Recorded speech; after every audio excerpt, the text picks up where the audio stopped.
If the show seems any worse, I'd like to blame that, even though I think we all know whose fault it is.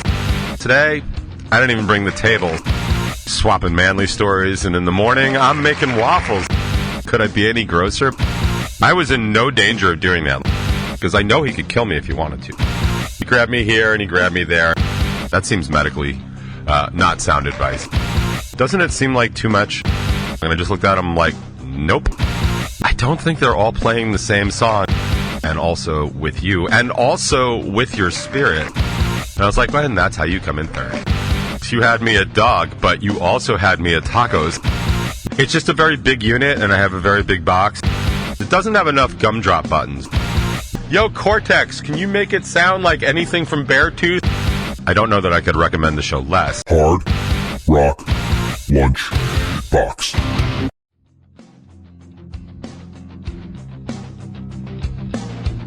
What is up, good people of the Hard Rock Lunchbox, and of course, viewers of the Top 20. How is everybody doing today? It is a very moist and rainy August 8th, 2024, year of our Lord, according to Louis C.K. I am happy to be here with you. I'm also a little surprised to be here with you. It was definitely a part of me. I wasn't entirely sure I was going to make it. I had a very late night last night. So if the show seems any worse, I'd like to blame that, even though I think we all know whose fault it is if the show is worse than normal. So, because you guys know how very little I bring to the table, like in general when it comes to this show. Well, today I didn't even bring the table. So, good job, everybody. Also, I feel like my voice is fading fast. I was hanging out last night with a dear friend for a long time, and just talked. And it was one of those, what's great about that, and that particular relationship is that it's one of those things where it's like you're talking and really not even remotely running out of stuff to say, but you're talking, it's like, oh, cool. Midnight. All right. And then you're talking, and it's like, you're sure it's been 45 minutes, and then it's, 3:47, and it's like, oh.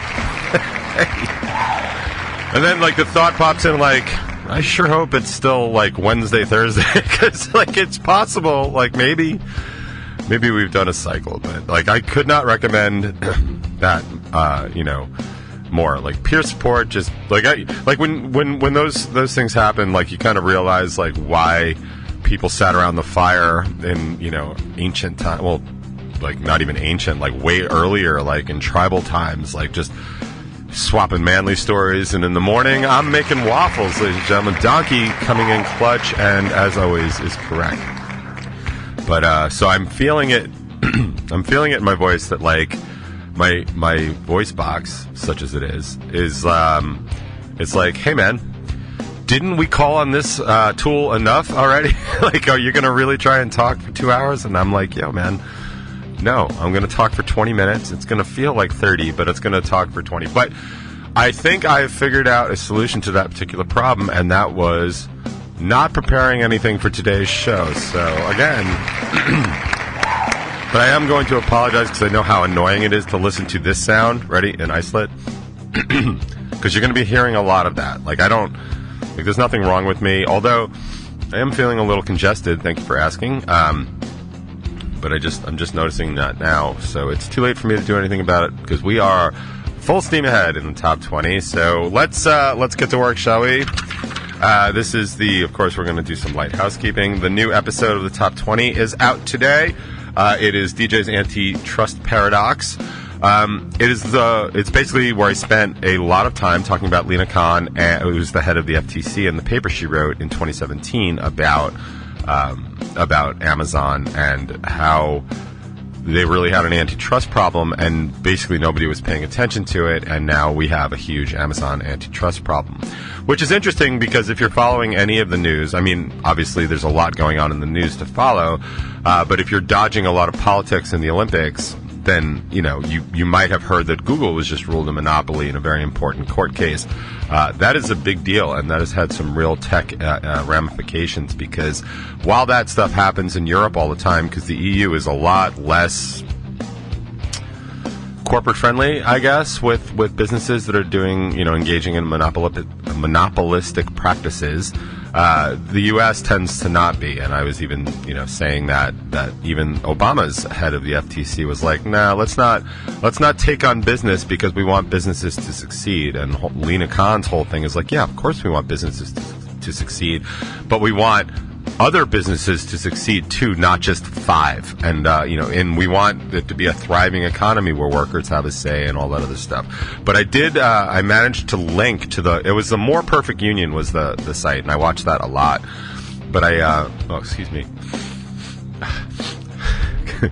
I want to say, could I be any grosser? But I think we all know. I think we all know that I could be grosser.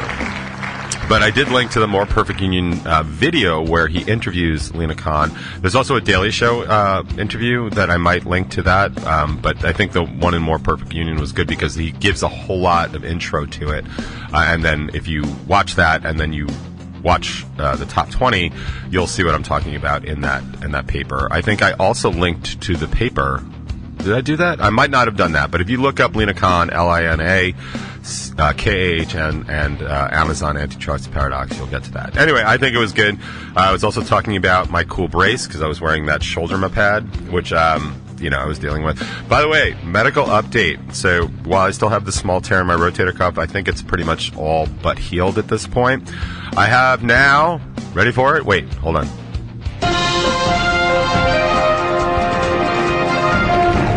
I have now dislocated my AC joint, apparently. My chiropractor got to pop it in place yesterday. That was fun. He actually prefaced it by saying, "Yeah, you ever watch Lethal Weapon?" And I was like, "Yeah, it was like one of the greater movies of all time." And he's like, "You know how Mel Gibson used to slam his shoulder back in to put it in place?" And I was like, "Yeah." And he's like, "First of all, don't do that." I was like, I was in no danger of doing that. Like, if that's going to happen, like, call somebody because something bad just happened. Like, that was an accident. I didn't mean to do that. And as somebody that walks into doorways all the time, yeah, I mean, it definitely could happen. But he's like, he actually grabbed, he was behind me, which is always unnerving for a chiropractor because I know he could kill me if he wanted to, right? Like, it just, like, that's why I always go in there like, "Hi, how are you doing?" Like, but, he grabbed me here and he grabbed me there and he's like, he pulls it in really tight. And there's only one reason to do that because the next move is that one with, 36 pounds per square inch of force. And he popped my AC joint back in. And then he was like, "Put some peas on it." I'm like, okay, that seems medically not sound advice. But there's something about frozen vegetables that are just like a really good temperature and kind of a good, whatever, it doesn't matter. Nobody cares, nobody asked, but I'm just letting you know that my shoulder is still bad. I'm not wearing my brace today because, honestly, it doesn't do much for an AC joint. And what it does do well is actually holds ice in place. So, like, after the show when I'm icing it or vegetabling it or peeing it, not peeing on it, that's gross. Well, I mean, I'm not here to judge. That's what you're into, by all means. Do that. But it holds the ice in place, so I'll be doing that later. Thank you for asking. So I talk about that, and then I talk about non-compete agreements, and I talk about pickles for $1 and Walmart and all that other stuff. All good things. Like, I couldn't recommend the show more, but in all fairness, I don't know that I could recommend the show less, so I'll leave that up to you. But it's on Stranger TV, as always, along with all the other good stuff going on, is like with Bacon is my podcast. They have an interview. They talked to Paul from One True Sport. He's a repeat guest. You check that out. I do know from speaking to Jimmy that they just interviewed the guy from Issues. So that's going to be, I don't know when that's coming out, but I do have some issues for you today. So I guess that's just going to be a little bit of a taste to kind of wet your whistle for some stuff. I have a bunch of good music, some old, some new. It's always funny when, like, I went to add a song to the playlist, and I was like, I should play that in the box. And I went to it, and it's like, it's already in there. I'm like, oh, okay, cool. So, like, over the, what are we in, year, I don't even know, year 7, 10? I don't even know, honestly, at this point, like, how many boxes we're at. I do know that we're at this is the 188th episode of the Top 20, which doesn't it seem like too much? Like, it seems like too much. And there's way more. We're in the 500s of the Hard Rock Lunchbox, so it's probably coming up on 10 or 11 years. So anyway, my point is, there is enough time that has lapsed where I forget what songs that I've played, especially some of those older songs. Like we were talking at rehearsal the other day about The Offspring, and I think it was either Kaz or Nadal. I don't even remember which one, because honestly they kind of blur together sometimes. But I think it was Kaz. It was like, we should cover an Offspring. It was Kaz, because I looked to my left. He's like, we should cover an Offspring song, and I just looked at him like, nope. Like, Dexter's voice is fantastic and wonderful, and about 2 to 3 octaves above mine at its rest. So, and unfortunately, like, those songs don't really translate really well. You know, like, Far Away, it's like, and it seems, like, I can't do that, because when I'm doing it, it's like, and it seems like heaven so far away. Like, you lose absolutely everything that he does. It's one of the reasons I don't really take on really high things. And I was saying, like, the only time I really ever did it, where I went for something like that, is when I did Rolling in the Deep from Adele. And honestly, I'd like to revisit that, because I'd like to see, because that was 12 years ago that we covered that. And at the time, it was, actually, the other song is when we did Take On Me from A-ha, because I was able to pop my falsetto to get the high notes, and it just worked because he was also popping his falsetto, so it kind of worked out. But anyway, when we were doing Rolling in the Deep, which was, I was just relating this story last night, actually, was totally Matt's idea. We were taking a train into the city to do what would end up being this sort of like rock and reel or something. Rock and Wheel. I forget exactly what it was called, but our friend Diane Knudsen was doing this thing at the Javits Center, because they had the car show, and she wanted to bring a band in to basically like interview people at the car show and stuff. And Matt and I went in. We had one of the greatest times I've ever had in a band related capacity where we weren't playing. We had such a good time. We ended up getting to take like a test drive in a Jeep, like on an off-road thing that they had set up outside. We got to drive. I think it was a Chevy Volt. I think they were just coming out, like the first Chevy electric car. We also got to sit in the actual DeLorean from Back to the Future. Like, you know, being in a band opens doors for sure, like, because you get to do really cool stuff. Aside from just being in a band and being allowed to be on stage and, like, play music for people that, like, want to hear it. Like, and that's not a guarantee when you're in a band, right? Like, because if you're in a band, like, you can go up on stage and play, and there's quite a few people that don't want to hear it. In fact, we've gone through that a lot, where we've played with other bands, and our fans are like, oh my God, are they done yet? Like, why are they still playing? And also, who can give them some lessons on how to play their instruments and stuff like that? I know that Willie, Jimmy's mom, famously said of a band that she was watching while she was waiting for her beloved son band. And I still, like, as much as I love Willie and I think she's just great, the bias that woman has, like, for her son, like, 'cause she told me, she was like, you know, I think Craving is just, like, the best band. And I was like, yeah, you know, I think you might be a little biased, Willie. I'm like, I happen to agree with you, but, like, also I think the bias is just oozing out of you. But she had said of one of the other bands that was playing that night, something to the effect of, like, I don't think they're all playing the same song, which I have definitely had that thought a couple of times. Oh, man. But anyway, so car show, me and Matt. So we had taken the train in to the city, and we were looking for a song. We were in the break contest with, like, basically every other band on Long Island, and he was like, he had suggested it, and he was like, we should cover Rolling in the Deep. And I was like, from Adele? Like, one of the arguably greatest singers of the day? Like, and he was like, yeah. He's like, you totally could do that. And people pull that on me all the time. Like, yeah, you could totally do that. Like, yeah, no, I don't. I mean, I might be able to do it, but, like, the totally modifier, like, So I actually spent weeks learning and relearning Rolling in the Deep, because what I needed to do is play the song in a different tuning where I could sing it, because it turns out at the time that covering Rolling in the Deep, which I should see if I have a recording of it. I probably do. It was my entire range. It's the only song to date that I've ever done that really goes from the absolute bottom of my range to my absolute top of my range. And that's why I was just thinking, like, it might be interesting to revisit, because I have noticed, and it has been spoken unto me, saith the Lord, and also with you, and also with your spirit, by the way, which is a John Mulaney reference, which if you don't get, you ought to look into some more of that, because I agree with John's assessment of the also with your spirit nonsense. But anyway, it has been spoken unto me that my voice has improved over the years, and that includes the last 12 years. So I'd be curious to see how much easier that song is to sing, because I know at the time, like, it was like a big deal. Like, I didn't know that I could do it, and the plan was to do it one time, and it actually it came across so well that it was something that was being requested of us for, a good couple of months after that, and we would keep doing it. We would actually go on to lose the break contest, because we were doing, or relatively lose, because we were doing, like, that was our cover, and we thought that was going to be a showstopper, and we played it, and then, like, a band later, like, Craving did Devil Went Down to Georgia, and Matt and I were just like, oh, well, this is how you come in second. And then it was like a week later where Mike from This Good Robot decided to do Bohemian Rhapsody and do an absolute perfect recreation of it. And I was like, well, and that's how you come in third. So that's basically how that all went down. But I was saying something probably not important. We're talking about Adele singing and falsetto, and you know what? I just don't remember, and that's kind of how it goes on this show.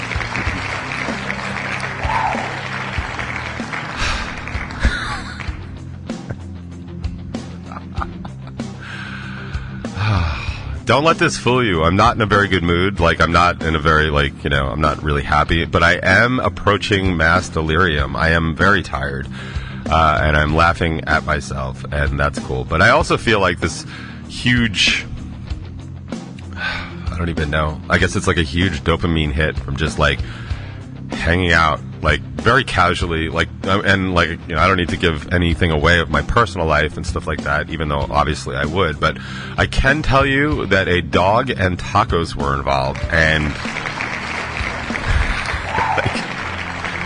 I know half the audience right now is like, you had me at dog, but you also had me at tacos, and as I should, like, dog and tacos, like, not dog tacos, I mean, I'm sure that might be a thing. Like, I'm thinking Cambodia, maybe South Vietnam. I don't really know for sure. Not that I'm not saying South Vietnam like that's a place. I'm saying like Southern Vietnam. Like, please don't get offended, because I know if that clip happens to make it on the AI, people go like, it's not a South Vietnam. They reunite. Like, I don't care. Like, I meant like South, like South Huntington. Although South Huntington's an actual place, but like South.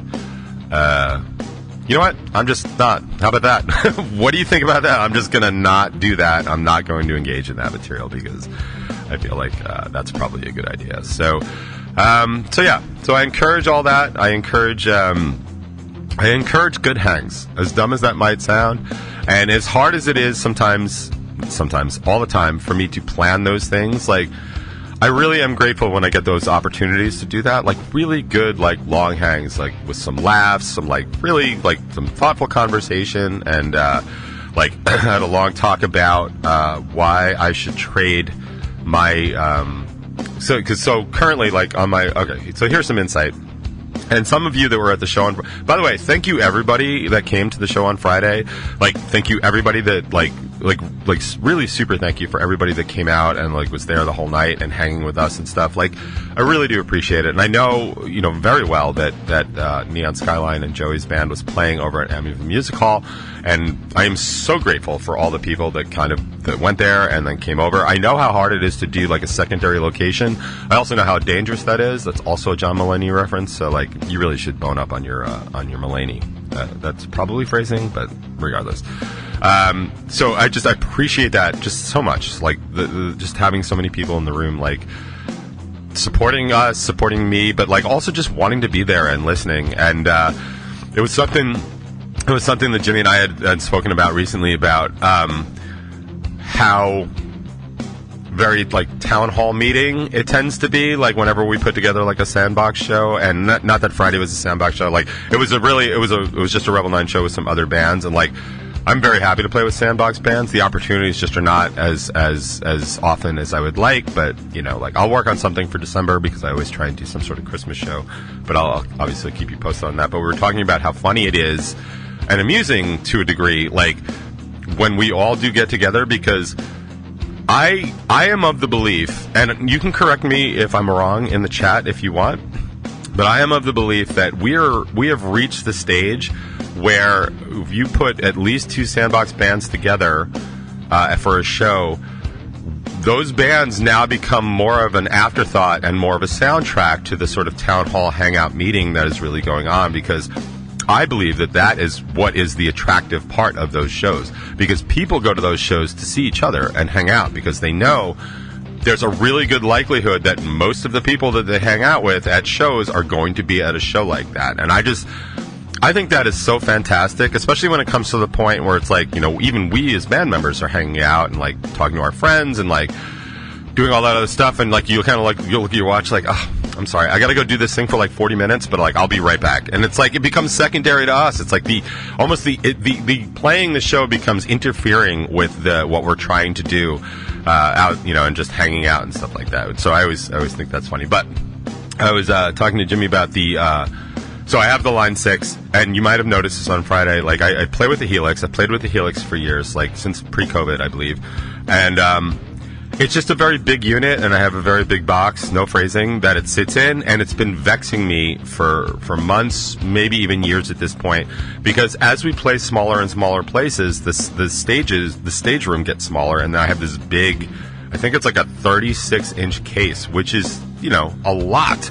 Plus, I have a reference monitor, so I have this huge footprint, and I'm just constantly aware of how too much space it's taking up. So, over the past whatever, and really ramped up after the Nostalgia show, I've been looking for a way to sort of have this smaller footprint. I had toyed with the idea of getting in-ear monitors, and I even joke with the band, like, I don't even want to give up my monitor because I've really kind of come into my own with my Bruce Dickinson foot on the monitor, and like that's part of like how I play. Like I rehearse that way because it's comfortable. Like sometimes having my foot up, it changes the way the guitar sits, and like I can play things differently and stuff like that. So I don't think I'm going to give up the reference monitor, but I can always curve that inside if I don't have enough room, because I can angle that. But my pedal board, there's only so much I can do with it, and it's not like I can fold it over. It's solid wood. So I've really been like looking at ways to make this smaller, and I was thinking like getting one of the other the Helix models, but it's just not going to work. It doesn't have the processing power. It doesn't have enough buttons, and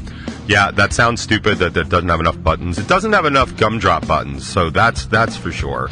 But I've been toying with that, but you know, and then I was like, maybe I'll just get the case that really just minimizes how much space there is for that's on the floor, and like I'll just go deeper because I usually have room like that. But now I got to tell you, like I'm being sold pretty hard by like people whose thoughts on the matter I really trust, like Jimmy and Joey, who are gearheads. They really understand gear, and you know, those are the two. Like Jimmy is the one that got me into the Helix. It was funny because he had talked me into the Helix, and I wasn't ready to pull the trigger on that.